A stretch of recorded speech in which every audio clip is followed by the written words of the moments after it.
సుమన్ టీవీలో మీ personal and business promotions కోసం కింది నెంబర్కి కాంటాక్ట్ చేయండి. తెలంగాణలో రెస్టారెంట్ల బాగోతాని బట్టబయలు చేస్తున్నారు ఫుడ్ సేఫ్టీ అధికారులు.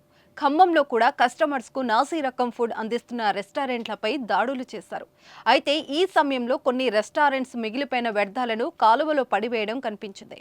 దీనిపై ఖమ్మం మున్సిపల్ కార్పొరేషన్ అధికారులు చర్యలు చేపట్టారు.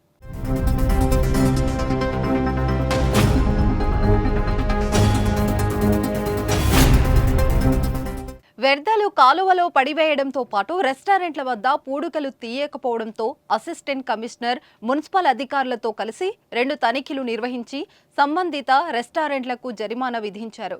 కింగ్స్ దర్బార్ మరియు రెస్ట్ ఇన్ హోటల్స్ కి ఫైన్ వేశారు. రెస్టారెంట్ యజమానులు ఎవరైనా కాలువలో ఫుడ్ వేస్ట్ వేసినచో వారిపై కఠిన చర్యలు తప్పవని హెచ్చరించారు.